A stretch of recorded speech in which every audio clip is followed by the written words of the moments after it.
What is going on, our crazy Steeler fans? Welcome into another episode of the Sick Podcast, Steelers Crazy. As always, I'm Mike Nicastro. I'm joined by my guy at Jordan York Music. He should be at Jordan York Football because I think at this time he's had a full-on career change from musician slash pop star slash rapper to full-on analyst and host over here. Jordan, is that fair to say? Yeah, I think I always love making music and I always love performing. But right now, my main passion is the Pittsburgh Steelers, and here we are on the Steelers Crazy Podcast. So I guess it's a dream come true, right? Yeah, we're gonna make some music today. I'm excited. We got a great guest, a local guy who certainly has been on the beat with the Steelers and some other teams as well. Maybe we'll get into Pirates, Penguins. Who knows? Go off the beaten path a little bit. So we're excited to do that. Stay with us here on the Sick Podcast, Steelers Crazy. Sammy, go ahead and roll it. Turn up your volume. Because you're about to listen to the Sick Podcast. Steelers Crazy. Aaron Smith shields. Blackout. Seumalo takes it home. Super Bowl 43. Pittsburgh might be bound for that thanks to number 43. The sickest Pittsburgh Steelers podcast. Sports entertainment like no other. It's gonna be sick. Yeah, and we have a special guest. We forgot to mention a very special guest, Mr. Josh Taylor. You can hear him and see him on KDKA 93.7 The Fan, as well as I think he had his own podcast in the past that I used to listen to. I'm not sure if he's still doing that. And he is also what doesn't he do? The jack of all trades. Go ahead. We'll bring him in. That's a good question. What don't I do? At this point, I don't have an answer for you. If anything, I'm trying to, take a little time away from doing a bunch of stuff. But first of all, I appreciate you guys having me on. This is Duquesne awesome. alum too. I forgot. I was going to add that in there. Shout out to Duquesne Bowling doing their thing in the national tournament. Duquesne University really team getting it done. Yeah, shout out to Duquesne Bowling. We don't have much to brag about, so on the show. So I mean, it's not like we can brag about much else. So if I got to show the bowling team love, I'll do it. So that's have to find a live stream of that. That is cool. Man, it's pretty awesome. ESPN3 it might be on. Last season they had the best bowler in the country. It was pretty much like the Heisman Trophy of bowling. With that that bowler was at Duquesne. So it's our new claim to fame. It's like our West Virginia rifle, if you will, because West Virginia always brags about the rifle team. Duquesne, we got bowling, so that's our thing.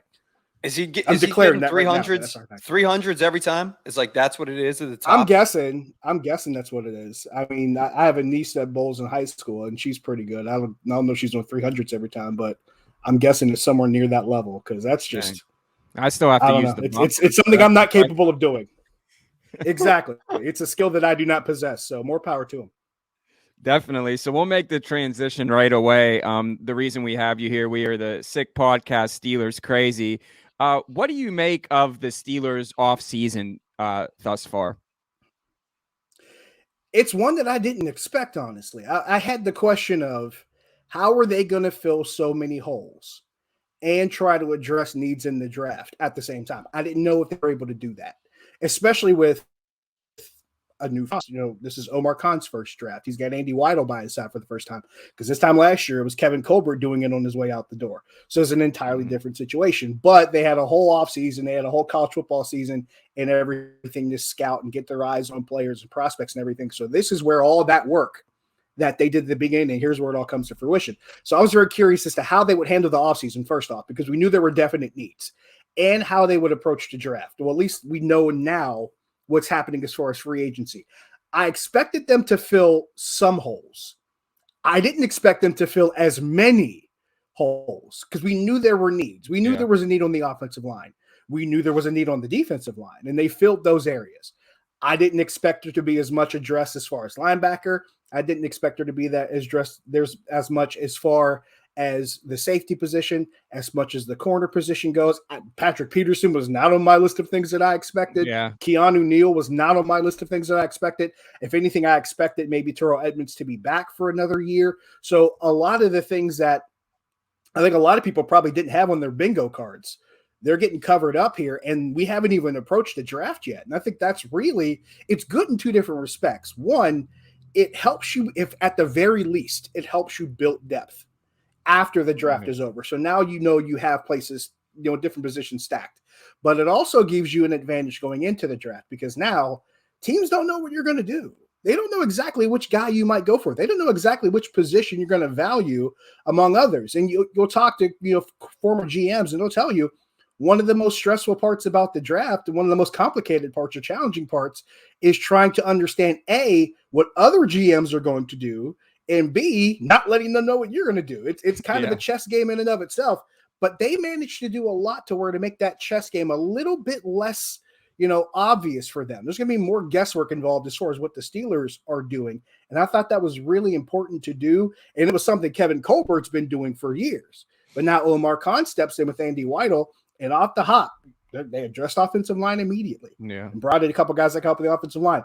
Now, slowly but surely, they started to hit other areas. Like they eventually did hit the defensive line. They eventually did hit the secondary. So now you're trying to figure out who their first round pick could be, and it could be anybody at this point. And the best part about it is not only could it be the best player available, but whatever position that player has, it's probably going to fortify that position to make it that much deeper, and it probably squares things away for a longer time to come. Yeah, definitely. Who would you say, personally, who's the most impactful signing do you think that they made this offseason so far? Oh, Isaac Seumalo. I'm convinced that he was the guy they needed. And when you can bring in a guy who literally played every game last season from week 1 to the Super Bowl on one of the best offensive lines in the game, that's a guy you jump on. And this is something I've been saying throughout the course of the season. And it kind of manifested itself throughout the playoffs as they got to the Super Bowl, that the teams that were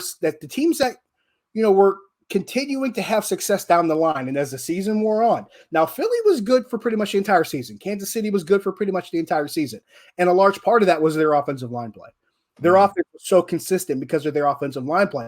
And I truly believe one of the Steelers' biggest issues on offense was their inconsistency on the offensive line. You didn't really see it start to fix itself or start to really change until after the bye week. Then you saw that offensive line come together. You saw the run game get better. You saw the pass protection get at least marginally better. But I thought there were things that could be improved. So when you take a guy who was a member of one of the best offensive lines last season and played every game, and you now add him to a line that needed his help in both the run game and the pass game, that's a situation where not only are you making your run game better for your running back who's only had a couple years under his belt, but he still can be an impact guy. Now your quarterback that you drafted last year in the first round, whom I think we all agree at this point is going to be their guy moving forward. I don't think it's a secret that Kenny Pickett is the long-term answer. But now you're protecting that guy because it's not just as easy as, okay, well, you draft a quarterback, you draft a couple receivers, and you're fine. No, you got to protect that guy too. And we saw 2 instances last season where that guy was not protected, and they lost him and had to move on without him. So you don't want to have that problem, especially with a young quarterback that you're hoping to develop. And you can't develop on the field if you're not standing on 2 feet on the field. So I felt like that was one of the more important moves, not only because it helps that unit per se, not only because it helps the run game, but it also gives a very, very good left guard that helps Kenny Pickett as far as protecting him and keeping him on both feet this season. We talked about, of course, the Steelers not pigeonholing themselves in the NFL draft, right? By signing a lot of these guys who fill these needs. If they stick at 17, Josh, give me a handful of names that could be in consideration for that pick. Whew, man, as I just talked about all this stuff that could happen for them. It's hard to look at whatever corner could be on the board. And that could be Joey Porter Jr. has been like insert name here. It's like the first one that always comes off the list. That could be a couple of different players. That could be the best tackle on the board. That could be the best defensive lineman on the board. And that really is that's what kind of creates the guessing game here. That's the trick about being in that latter part of the first round. When you're in the first half of the first round, you can see which guys may fall to you and which guys may be available. It's a little bit harder to gauge it on the back end of things. A guy like Christian Gonzalez from Oregon, I think, would be useful for them. A guy that I think will really be good for them. If I had to pick one guy that I think could be there and should help them immediately, I'd love to see Broderick Jones from Georgia be there. That would be fantastic for me. Now, granted, I might have a little bit of a tilted bias here because I've been making the same joke for 2 seasons now that Georgia is the Roman Reigns of college football. So you get me another Georgia guy, I'm not going to complain because you got a Georgia guy on offense last year, and he turned out to be pretty good. So if Broderick Jones is that guy, I'm not going to complain. On the other side of the ball, if that guy were to be like a Jalen Carter, I'm not going to complain about that either because it's another Georgia guy that they could use up front in the trenches. It feels to me like this is going to be one of those drafts where there's a guy there that for some odd reason, whether it's just luck of the draw, he just falls. It's one of those Kevin Colbert, we can't believe this guy fell to us. It has that feel to it, as opposed to where the past couple years where, you knew Najee Harris was the guy. You knew if Najee Harris was there and they were going to pick him, he was going to go.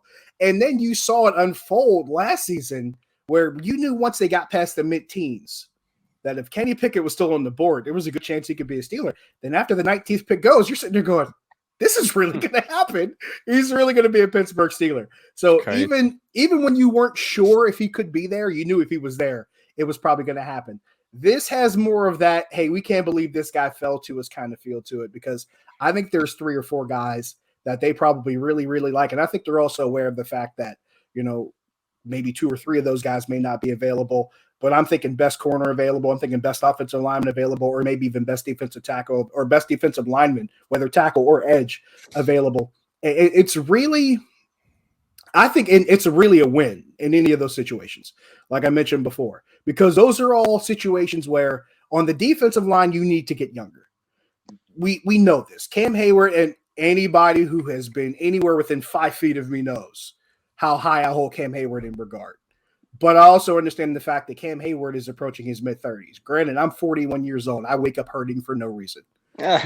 So when you slam your body into people for a living in your mid-30s, sooner or later your body's going to start making some noise. So I imagine there's some times where Cam is starting to hear some of those cries from his body as to whether or not he wants to keep going. But that's a reason why you address this now. You address this now with defensive line because you need that group to get younger. And Tyson Alualu was on his way out the door, and he was a guy who was already in his 30s. So you got to get more guys in your 20s in the door as opposed to guys approaching their 30s or on the wrong side of 30. So I think that's a win there. The offensive line, the tackle position specifically, because the interior line, I think they're fine, but I think there can be some work to be done at the tackle position. At the very least, it builds depth. At the most, I think it provides you a quality starter that you can use and can be a long-term guy. So I don't think you can lose in that regard. And I will say corner because the best corner on the board, I think is going to help this defense immediately, especially because it's going to give you a guy you can put out there maybe that can help you, and especially in first and second down, not even counting the sub package. But also, you want to get a guy in there at corner who's not continuing this trend of seeing guys for 1 or 2 years at a time. Yeah. You want to try to break that trend eventually. You want to get a guy in here who's going to be here for a while. I think we all thought Cam Sutton was going to be that guy that was going to be here for a while. I don't even think the shock of Cam Sutton, signing with Detroit, I don't think it was just because, they just didn't offer to pay him. I think it was because we all expected Cam Sutton to be here because he'd been that guy who, even though he might not have jumped off the tape all the time, he may not have made a bunch of highlights, he was at least there and he was consistent over that time period. So he's kind of like, you're like, all right, well, Cam Sutton's going to be here. And then all of a sudden he's not. And that's the shock, I think, that hit a lot of people. So you want to have some kind of continuity at that position as well, because that hasn't been the trend in recent years. Josh, you're talking about Georgia Bulldogs. I think the Steelers obviously pretty happy with the Bulldog they got last year in George Pickens, but it leads me to a position we hadn't covered yet, the wide receiver position. Are you surprised that the Steelers let a slot guy like Steven Sims go? Obviously, maybe, touch on Calvin Austin and the optimism they have for him. And a second part to that, how early do you expect them to address receiver in the draft? I think that would depend on the caliber of player that's available at that point, because another one of those insert player name here, you hear the name Jordan Addison, it feels like one of those ones you kind of just plug in and it just works because it just, it's almost like AI created that sentence. Mm-hmm. But I think the decision among Steven Simpson was pretty much, I think it was centered around Calvin Austin. I don't think that's much of a surprise for anybody. I think it does create a much more of an urgency of Calvin Austin to remain healthy, because you can't have a repeat of last year. I mean, the guy got drafted and we expect him to be this, big piece of this offense, and he never makes it on the field past training camp. And that's a hard pill to swallow when you're trying to see more young playmakers on this offense, and he never really got out of the block, so to speak. So if he can stay healthy, then maybe we're not even thinking about Steven Sims come week 8 or week 9 because Calvin Austin's producing, or at least that's what you hope for. As far as the draft, I could see as early as day 2, maybe late day 2. I could see as early as then. If not, definitely day 3. If we've known anything about this organization, they can find receivers at parts of the draft and hit, whether it's early in the draft or later in the draft. They've been able to hit on both ends of it. I would say as early as day 2. I'd be stunned if one of those top flight receiver guys was there at 17 for them to jump on. And if they are, by all means do so. It's hard to imagine that receivers that are that talented, that can be that, that beneficial to your offense going outside of the top 12 or 15, because there are so many teams that want guys like that. And you should want guys like that because they can be game breakers for you. And let's not kid ourselves. If George Pickens isn't coming off of an injury during his time at Georgia, he's probably one of those guys last year. They really caught a break there as far as bringing in a guy with that kind of profile and athleticism. It just so happened he's coming off an injury, so that kind of hurt his draft stock a bit. So if you can find another guy like that on day 2, I think that's really advantageous for the Steelers. Yeah, definitely. Who do you think will be the most improved player on the team in 2023? Ooh, it's a good question. I know we're giving you all the burning questions here, but while we have you, we have to. I'll keep it to the guys in their first couple years. The more obvious one for me would be Kenny Pickett, but I think that's too easy because it's imperative that he gets better in year 2. It's imperative that he makes the leap. And it's one of those things where you're developing a quarterback. He has no choice but to develop, or that investment goes in the wrong direction. So I'm going to set Kenny Pickett to the side. I say biggest leap going into next year. I'm going to go with a little bit of a not so mentioned one. Curveball. I'm curious to see what Mark Robinson does. Wow. I'm very curious about him because you see the athleticism, you see the speed, but towards the end of the year, you saw a couple speed bumps that he kind of went over because he got more opportunity. And you hear coaches talk about young players like they want opportunity, and sometimes too much kind of exposes them. I want to see what he does, especially if he grows in like a special teams role, because let's not kid ourselves. And this is something where you have to kind of remind people, this is still a new position for him. He's still kind of learning as he goes. It's a very TJ Watt vibe to it. I don't think people realize when TJ Watt got drafted, he played that position for a couple of years. He was still technically learning it. And it just so happened that, that second year leap was just fantastic, but it also helps that, his athletic profile was just off the charts and had a really, really good older brother to learn some things from, which helps too.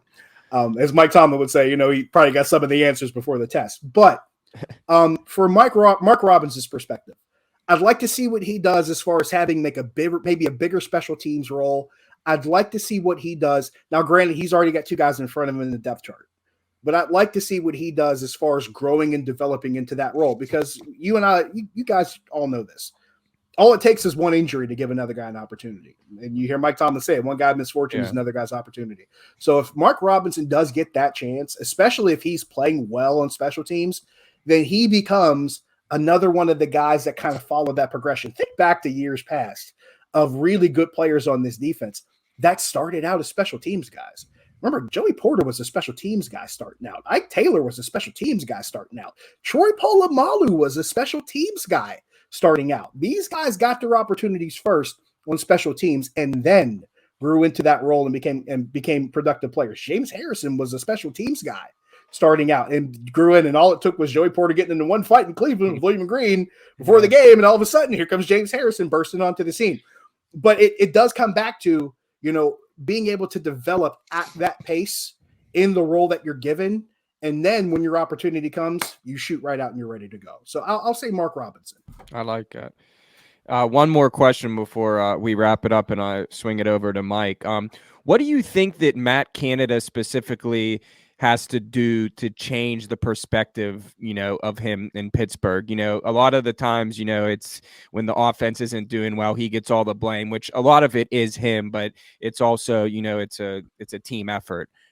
Just touch on that, because I'm sure, you cover the Steelers, you're, you're around, just kind of like to change the perspective. What can Matt Canada do? Like, what do you think would turn the tides? Go to work, stay at work, and keep the outside noise out. Because at this point, the outside noise is deafening. And I'm one of those people that thinks that maybe not all of the outside noise is deserved. Now, I have a specific set of criticisms of Matt Canada. They're not the same as other people's, and they're probably not as loud, and they're probably not as many. I have a couple specifically, and one of them in particular, and this is something that it may not be as reflective on him as it may be on the offensive scheme itself. He has to have every single piece that he needs for that offense to work.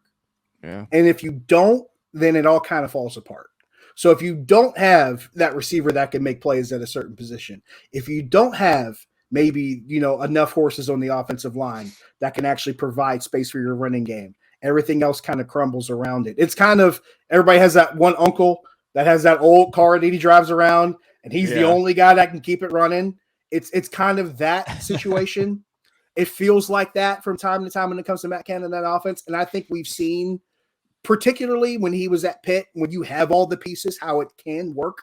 Because I don't think people will remember just how productive that offense was.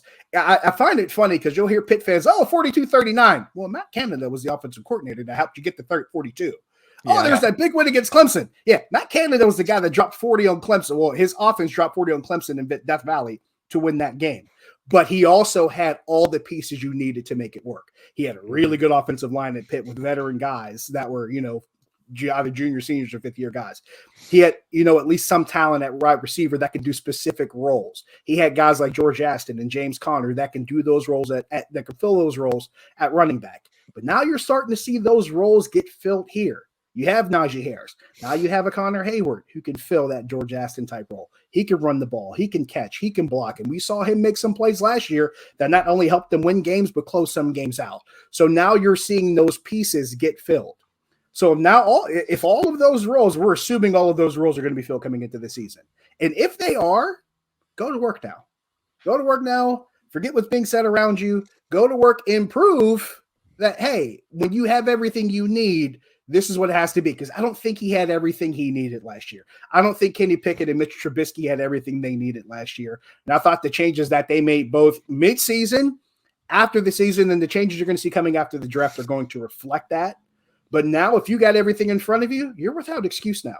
You got to go in, do the job, and prove you belong here. And I think that's going to be the part of it. So for me, if he wants to change the perception around him, he's got to come in with everything he's got and get the most of it, because I don't think he got the most of it last year. So you got to do that now, but you got to go to work and you got to shut the rest of it out. And you saw the frustration from him coming from the sessions he had with the media. And honestly, I don't know how many people will respond very differently. I mean, after a while, you hear the same questions over and over again. Yeah. You're going to get a little irritated. But it becomes where, you might want to start watching what the head guy does and just finding ways to just, keep certain doors closed. And I think this is one of those things that we don't always appreciate with Mike Tomlin, because he finds ways to just, especially when it feels like the heat's being turned up around him, he finds ways to keep that down to a low simmer. So it's going to be something that Matt Canada has to do too.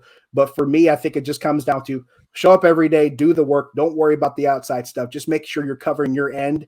And maybe if that happens, the rest takes care of itself. Man, I think that was the best Matt Canada take I've ever heard in Pittsburgh. I love it. Good job. That's saying a lot. That clip's going to be out there. I love it. Oh man, that's a lot of pressure. I respect it though. I never really thought about it like that, but it was like at the end of the season when stuff started to click and Pickett was doing the 2-minute drills and this and that. People who were you going to give credit? What were you going to gripe about? There wasn't a. Where's Quadri Henderson when you need him? Yeah, man, and but that's one of those things. Like they needed a weapon like that, and during that season at Pitt, there would be times where Quadri Henderson make plays, and I would tweet it out: Quadri Henderson weapon. Like that, I just tweet out 3 words. But it's one of those things where he had a lot of pieces that can do those things you needed, and I don't think he had them all last year. And I think when you saw Chase Claypool trade to Chicago, you're kind of getting that vibe that okay, maybe this isn't working, and now we know why. or Yeah. now we know why this isn't the way it's supposed to go. But right after the bye week, you saw things change. And this is something that I think I tweeted this out the day of the Cleveland game. And I said, I got 3 words: run the ball. You run the ball, everything else around you will change. Yeah. They got out of the bye week. They started running the ball. They ran the ball efficiently. That's the important part. They ran the ball efficiently. It allowed them to open up the offense. It allowed Kenny Pickett to see things more clearly. And you hear one of the old adages from coaches, what's one of the best ways to protect your quarterback is to run the football. Because we had already seen him concuss twice. And it's like, look, you got to keep this guy on your feet by any means necessary. You got to try to find something that works. And running the ball helped with that. And you saw this team not only win games in the second half of the season, but you saw them close out games in the second half of the season, because there's a couple games in the first half of the season that they could not close out. And that's why they lost them. They couldn't close out against New England. They couldn't close out against the Jets. You got to close games out by running the football. It would have been nice to see if they could have stayed more in that game against Miami, to see them close that game out, but turnovers became a problem. And this is something I brought up throughout the course of the season. This is a team where they played 11 games last season where the defense gave up 20 points or less, but 9 of them, they either had an even or positive turnover margin, and they won all 9 games. The 2 that they didn't were Baltimore and Miami, and they lost them. So even if you just manage to limit the turnovers, maybe you're talking about 11 wins as opposed to 9. You're talking about a playoff spot, and you're contending for a division championship. That's really the margin here. It's not that big. And I think we saw that manifest itself during the second half of the season, because you saw this offense get more comfortable running the football. And that's one of the other criticisms against Matt Canada. His offense is very run heavy. But here's the thing that we're leaving out. There are other teams around the league whose offenses are becoming a little bit more run heavy. And there's some where it's not even necessarily run heavy. It's about being run efficient. This is something that people aren't talking about. 8 of the top 12 teams in the league last year in yards per carry made the playoffs, and 2 of them played in the Super Bowl.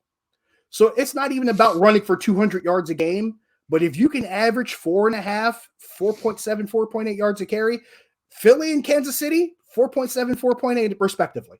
If you can run the ball efficiently, whether you do it a lot or a little bit, if you do it a lot, then it helps drive your offense, where that might have been the case in the second half for the Steelers last year. Or if you're doing it a little bit, but doing it efficiently in the way Kansas City did it, where they were like, hey, we don't care who runs the ball. We're going to just try to find a way for a guy to get 4 or 5 yards a pop. And that's how it worked for them. So if you can do that the way the Steelers are trying to at least do it, or any other way you could put it together, your offense is going to look a lot better by default. I can't stop thinking about my uncle's old car now.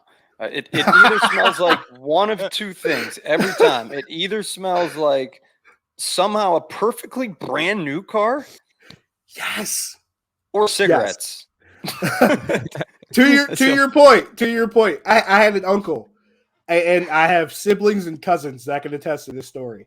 I had an uncle, my great uncle, my Uncle Bob. He drove a 79 Toronado. I swear he drove it for 30 years. And then he finally kept that oil changed. I mean, but here's the crazy part, though. He kept that thing pristine.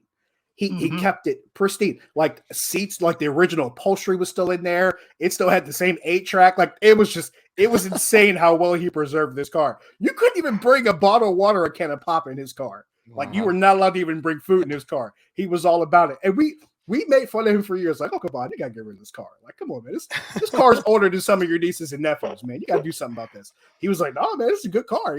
And to his credit, I've never seen that man waste a dime. He's one of the most frugal, efficiently money-spending people I've ever seen. But that car was part of the reason, man, because he didn't buy a car for more than 3 decades. And he kept that thing going, man, as long as he could, till he finally got another one. So you're not alone on that one. You're not alone. I think we're on to a new candle idea. Uncle's old car. Yes, you can make so much money off that. Oh, man. Sick podcast, Steelers crazy. You, now. Of course, you're in on that percentage-wise. You're in on that. I'll buy 2 to start out. I'll buy 2. Yes. There we go. Shark Tank, here we come. Shark Tank, here we come. Josh, where can people hear you next? What do you got coming up? 93.7 The Fan. I've actually taken quite a bit of time off between TV and radio. There's a ton going on with me right now. My wife is coming up on 35 weeks pregnant. So she's congratulations. Thank you.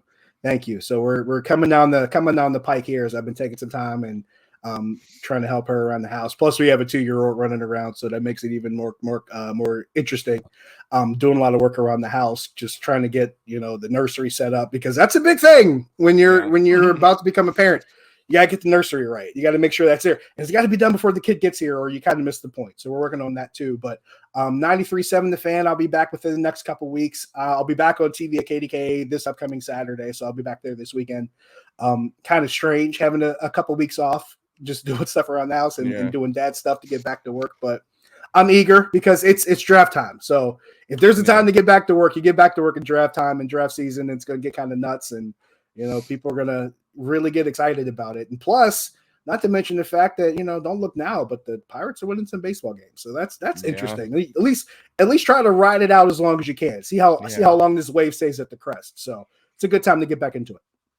Yeah, I was at opening day. I think I might have texted like 7 people, and I was like, I feel like I'm at a Steeler game. I mean, the lines were long, the atmosphere. I mean, I got chills when Kutch, came out.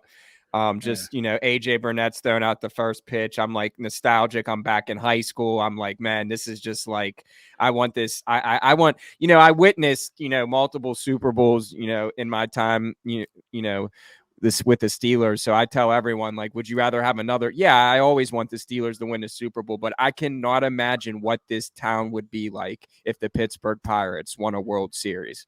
I mean, man. I think that there might be riots for like 2 weeks. Good riots. Crazy. Oh, yeah. Absolutely.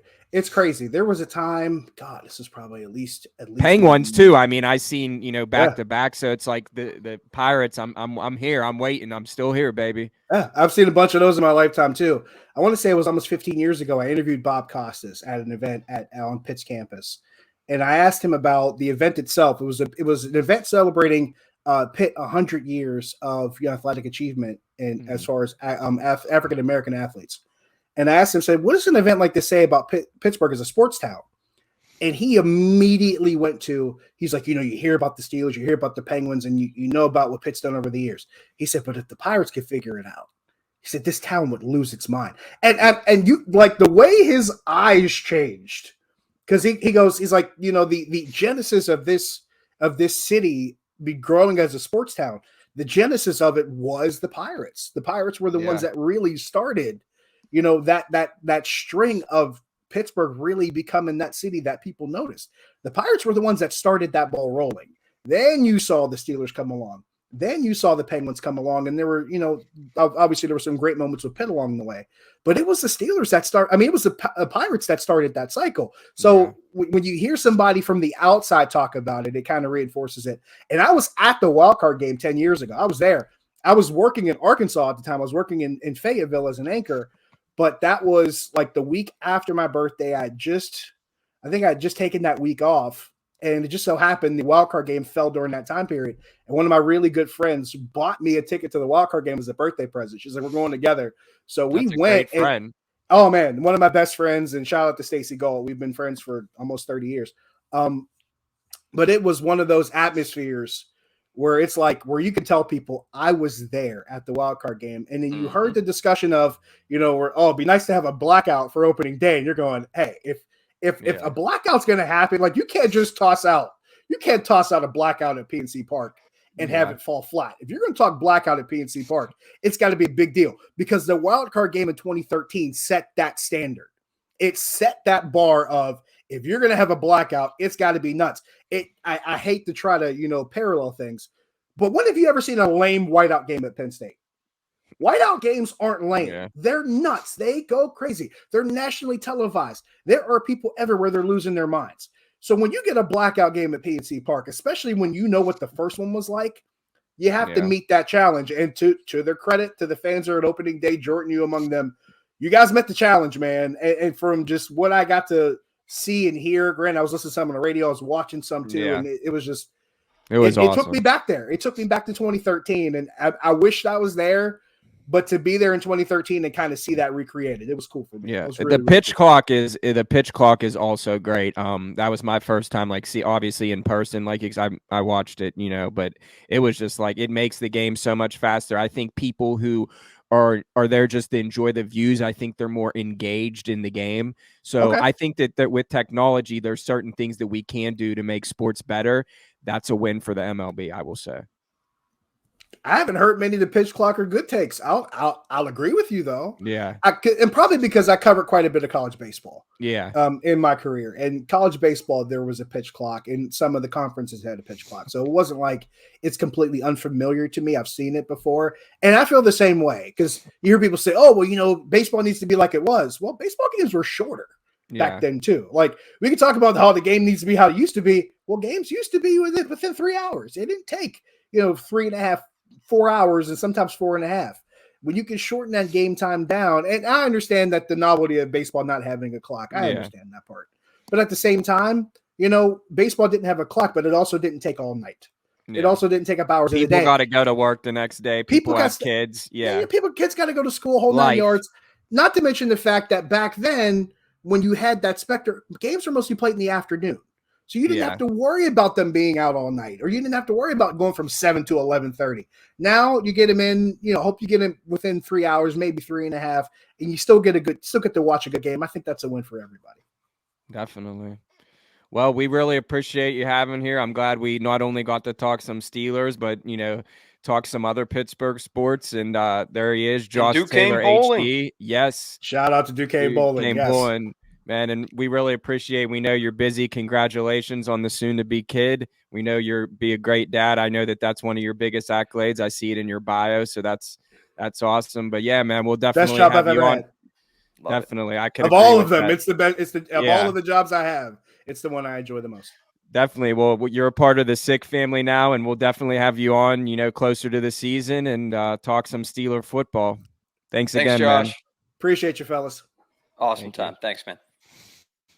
Yeah, man, it's always, you always got to tie a little bit. We're the Steelers Crazy podcast, and but it's always cool to just get someone, who's in the scene and get their take on everything. But yeah, man, another great episode. That Matt Canada take, man, that was like, I was like, man, I never really looked at it like that. So this is another great episode. We appreciate you guys all tuning in. Shout out to all the new subscribers. We going all year round, baby. This is JY, Mike, another episode of the Sick Podcast, Steeler Crazy. Thank you, Josh Taylor. We'll see you in a few days. Sammy. And that's a wrap. Hope you don't miss us too much until next time. Follow the Sick Podcast Steelers Crazy on YouTube, Instagram, Facebook, Google Play, and Apple Podcasts.